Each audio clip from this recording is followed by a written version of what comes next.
Grüß, willkommen in einem Annenaufregens video. Welcome to yet another exciting video, in this case part 12 of my organisation series. In this case I'll be giving you a view of the United Kingdom World War II Division's combat strength and the changes in strength which occurred during the war.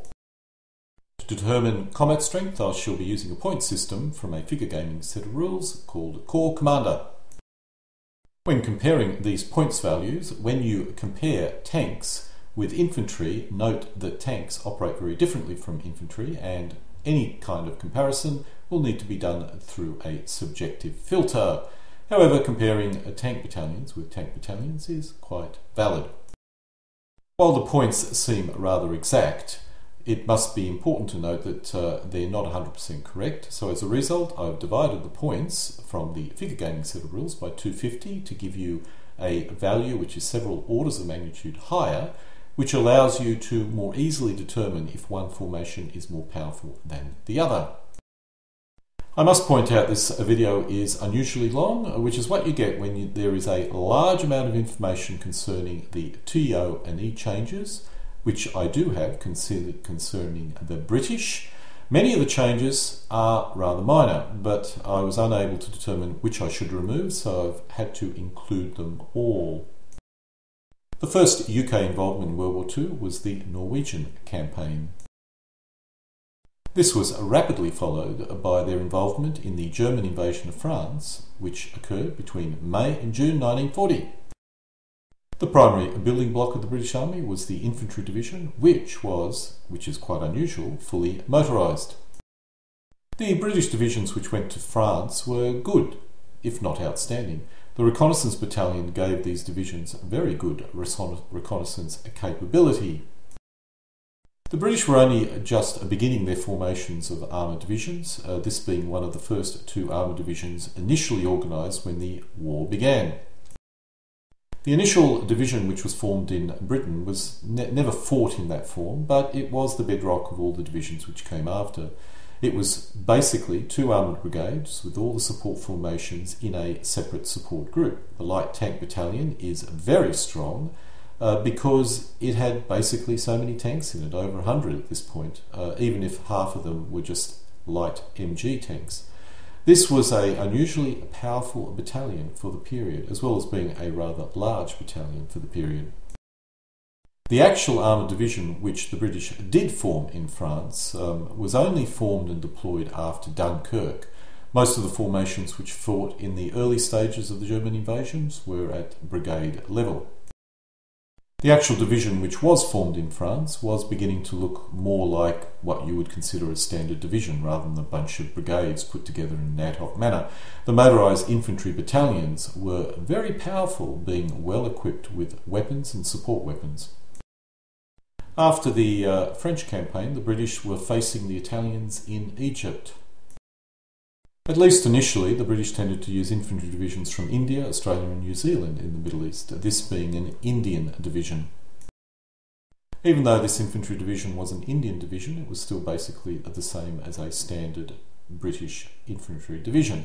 There were some minor changes in the desert. The MG battalion was now formally added to the division, and the AA battalion was added as well. The reconnaissance battalion was slightly larger as well.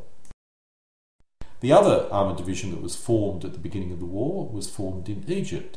Now, it only differed from the division that was formed in Britain based on the formations that were available to it when it was formed in the Middle East.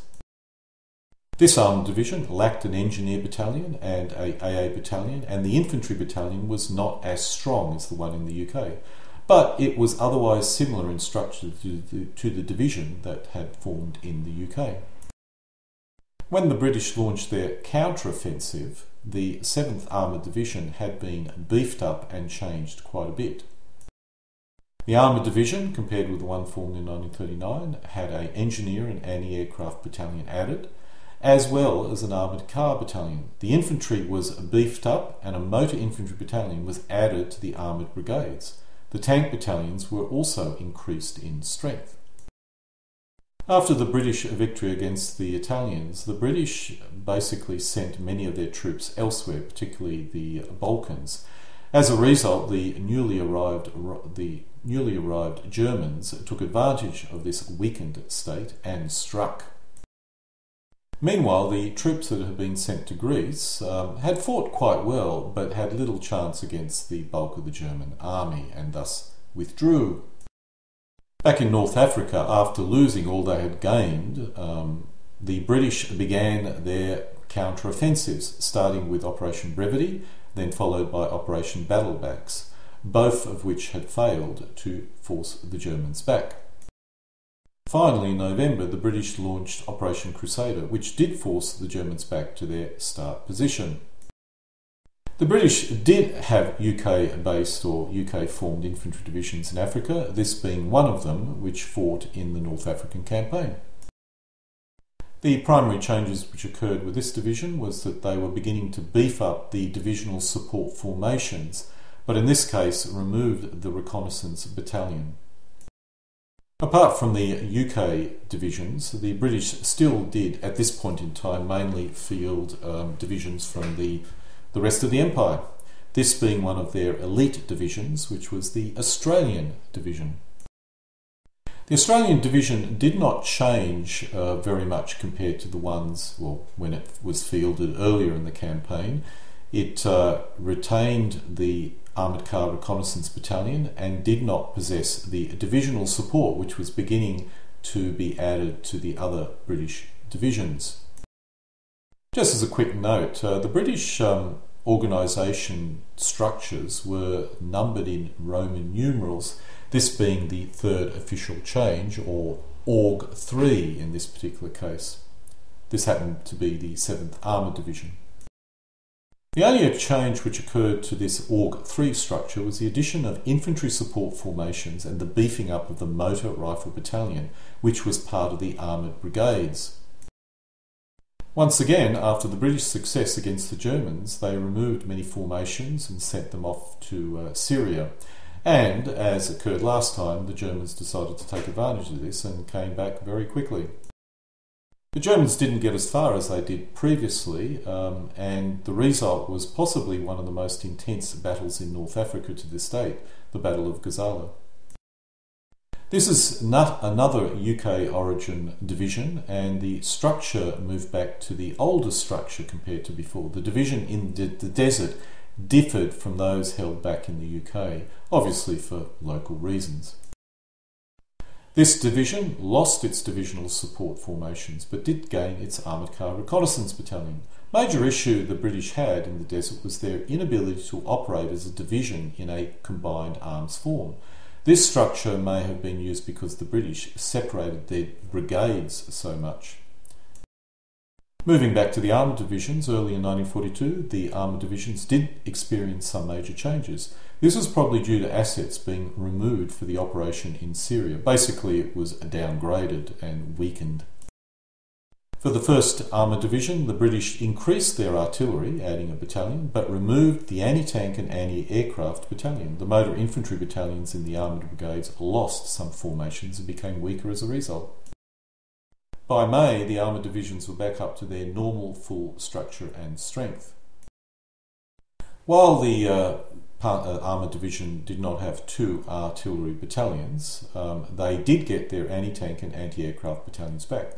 The motor rifle battalion in the armoured brigade also regained their strength. The improved tanks that the British were receiving also resulted in the armoured battalions increasing in their strength. After the defeat at Gazala, the British fought a desperate defence at El Alamein and managed to prevail. This was followed by the British major counterattack and their hard-fought victory. At the other end of North Africa, the British were involved in the invasion of Morocco and Algeria and their final move into Tunisia. Officially, this was only the 2nd official infantry org structure, Org 2, but within the official structures, minor changes did still occur, as we'll discover. At a battalion level, there were no tangible changes in the structure of the infantry division, but the infantry division was beginning to gain additional, better or improved weapon systems, particularly in their reconnaissance battalions. During this period, the British experimented and created a mechanised division, or what they called a mixed division, with the New Zealanders. The New Zealand 2nd Infantry Division had 2 infantry brigades and an infantry armoured brigade. This was a short-lived experiment and I'm uncertain how successful it was. The latter armoured division did experience some minor adjustments, mainly equipment strengths in some of the battalions. The 10th Armoured Division during this period had their artillery battalions beefed up, as well as their anti-aircraft battalion. On the other hand, the infantry battalions in the infantry brigade lost some support equipment, possibly also manpower, but the motor infantry battalions in the armoured brigade gained additional supporting equipment and combat strength as a result, became actually an unusually powerful formation. The final campaign in Africa was the final conquest of Tunisia. The infantry division in early 1943 had stabilised its structure as well as becoming highly experienced and able to operate as a full coherent division instead of independent brigades. During this later period there were no additional changes to the infantry division. By January 1943 this was the 5th official armoured division org structure called Org 5. There were no changes in the combat strengths of the division, so the changes would have been comparatively minor. After the victory in Africa, the British then went on to invade Sicily. This was followed up by the invasion of Italy itself. After the victory in Africa, the British took this opportunity to make any minor changes and ensure the division was equipped with the latest equipment. A lot of older British equipment was left behind in Africa and the division gained a lot of new equipment, to a large extent mainly American equipment, particularly the armoured divisions. The Armoured Car Reconnaissance Battalion was now an organic part of the division rather than being attached, and was using new armoured cars, which resulted in an increase in combat strength.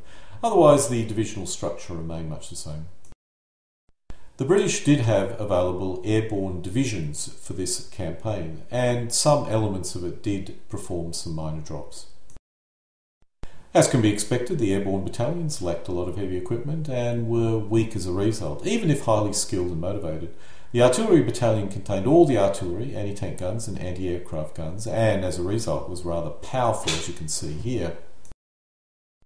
As I've indicated earlier, the British left a lot of their older equipment. This really impacted the armoured division. They pretty much left all their old British tanks behind, as well as other equipment, and decided to standardise on the US M4 medium tank. The division did make some adjustments at the divisional support level and received new armoured cars. With the result, the armoured car battalion was more powerful. Additional artillery was added and the anti-tank battalion became significantly more powerful due to the introduction of new ammunitions for the 6-pounders and, of course, the 17-pounder anti-tank gun. Even the anti-aircraft battalion gained in strength. The infantry battalion in the armoured division did lose some support equipment and manpower for some reason that I'm not quite sure why. After the winter, the British in early 1944 was once again involved in heavy fighting in Italy. The infantry division experienced no structural changes, however, new improved equipment was arriving and did have an impact on the division's combat capability. The main change was new equipment in the armoured car battalions, which again continued to increase its combat strength. As with the infantry division, there was no structural changes in the armoured divisions. The British had identified their ideal armoured divisional structure. The tank battalions did grow in combat strength, which was due to the arrival of improved vehicles, primarily later versions of M4 medium tanks, and also increased or better ammunition, and also, I would imagine, the 76 or 3-inch version of the Sherman, as well as the 17-pounder version.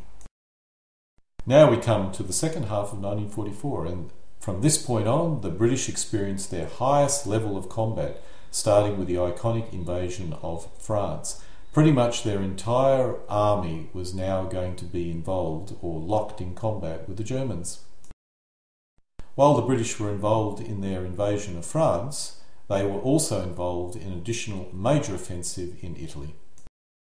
Moving back to France, after the breakout of the initial positions after D-Day, the British started driving up the coast towards the Netherlands. While the British were not initially involved in defending against the German counter-offensive at the end of 1944, they did get involved in reducing the German bulge from the north side at least. During the latter half of 1944, while there was no structural changes to the infantry divisions, the addition of new equipment did have a significant impact to their combat effectiveness. The main change which occurred was, once again, new equipment arriving, which had an impact on the combat capability of a number of the battalions here. The Armoured Car Battalion in particular gaining quite a bit, as did the Anti-Tank Battalion, which was becoming a real monster. The British airborne troops were very heavily involved in the French campaign, conducting 2 major airdrops. Compared with the division in 1943, the British increased the number or amount of supporting equipment in the division, especially for the paratrooper battalions. No doubt lessons that they learnt in their drops in Italy, or in the Italian campaign anyway. In terms of the armoured division, there were no real structural changes, but in terms of doctrine, there was a major change. The 7th Armoured Division began to adopt a combined arms structure in the fighting in France, and it experienced significant success as a result. I'm not really certain if they got this from the Germans or the US armoured divisions. I suspect they got this doctrinal change from the US rather than the Germans, because they were facing the Germans for many years and never seemed to pick up the Kampfgruppen system. But now that they were working closely with the Americans, they probably saw the success the American armoured divisions were experiencing and decided to possibly emulate it. Anyway, that's only a guess.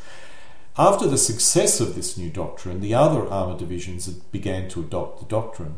I suspect this was maybe a reason or a cause of the introduction of the first infantry fighting vehicles, which initially the Canadians adopted and which were also highly successful. The main change which occurred with the division in terms of structure was the adoption of tank destroyer battalions and the arrival, of course, as with other divisions, of new equipment which increased the strength of the armoured battalions. When the tank destroyers battalions were added, obviously, or the towed anti-tank capacity was reduced as a result. At the beginning of 1945, the British were involved in the reduction of the German bulge after the German offensive in late 1944. But the bulk of fighting which the British conducted in 1945 was Operation Plunder, which was basically the invasion of Germany. Over in Italy, the British were involved in the final push into Italy, which managed to take the bulk of the country by the end of the war. There was no organisational changes among the infantry divisions. There were some minor ones, that is, infantry numbers or manpower numbers were beginning to drop, so the British were beginning to reduce the size of a number of formations, as well as withdrawing a lot of anti-aircraft capacity. But this didn't really show up very much at the level we're talking about. Nonetheless, even with these reductions, by 1945 the British infantry divisions were highly experienced veteran formations, even if cautious in some cases. Looking at the actual detailed structure, you can see no structural changes, but the anti-tank battalion continued to grow in strength as the proportion of 17-pounders grew and as the new APDS rounds were being introduced in numbers. As with the infantry, there were no organisational changes with the armoured divisions. The armoured divisions were both veteran, highly experienced, and highly adept in the use of combined arms tactics, making them a highly effective armoured force. As with the infantry divisions, and when we look at structural changes or the actual TO&E, there were no changes. But by the end of the fighting in Europe, the British had received some excellent weapons, specifically the Comet medium tank. All this resulted in an increase in combat effectiveness, specifically their armoured battalions, which were becoming also a real monster. Now that we've gone over all the various divisions over the different campaigns, now let's take a look at how the individual formations changed over time. We've had to divide the divisions up into 2 periods. This is the first half of the war, and there'll be another slide for the second. The infantry divisions up to June 1943 experienced reasonable changes. The biggest was the addition and subtraction of various support formations for various local reasons. Apart from that, the anti-tank battalions constantly grew in strength, mainly due to improved guns and ammunition. Apart from the initial infantry battalions, infantry battalion strength remained pretty stable. From July 43 to the end of the war, we see significant increases in strength of the Armoured Car Reconnaissance Battalion, once again due to improved vehicles. The Anti-Tank Battalion also increased in strength, once again due to improved guns and ammunition. The Anti-Aircraft Battalion also increased in strength in 1944, but then dropped when the threat from German aircraft was less and the British basically needed the manpower to fill into their normal infantry. Looking at the armoured divisions are also divided up into two parts, and ignoring the variable nature of the support formations, the main changes was the removal of the very large light tank battalion from the 1939-40 structure and the adoption of a two armoured brigade structure. The armoured brigades also gained a motor infantry battalion, which was reasonably powerful and continued to grow in strength as equipment improved. The tank battalions also improved in strength, once again as the equipment improved. The infantry brigades' infantry battalions tended to fluctuate in strength as support formations were removed and added. The armoured car and anti-tank battalions constantly grew in strength, once again, as equipment improved. We can basically say the structure was comparatively steady, but as equipment improved, we saw a significant improvement in combat effectiveness of the various battalions. For the second half of the war, the same trends are visible. Recon battalions growing in strength as equipment improved. The anti-tank battalions dropped in strength, but only because part of the formation was replaced with tank destroyer battalions. So overall, the anti-tank capacity did actually continue to grow. When the British received the Comet tanks, the tank battalions became very powerful indeed, as you can see here. So, in summary, if we ignore the various support formations, which were quite variable, the basic structure of the divisions remained reasonably stable, at least from 1940 onwards, with some battalion strengths improving as better and more advanced equipment was becoming adopted. But I must admit the British did like to tinker, which is why they possess so many different official armour division organisations, for example. And so we come to an end of my part 12, my video series on organisation, in this case analysing the UK Army in World War II, specifically the estimated combat strengths of the battalions, which made up the divisions, as well as how they changed over the period of the war. Alle Gunding, kommen zu einem Ende.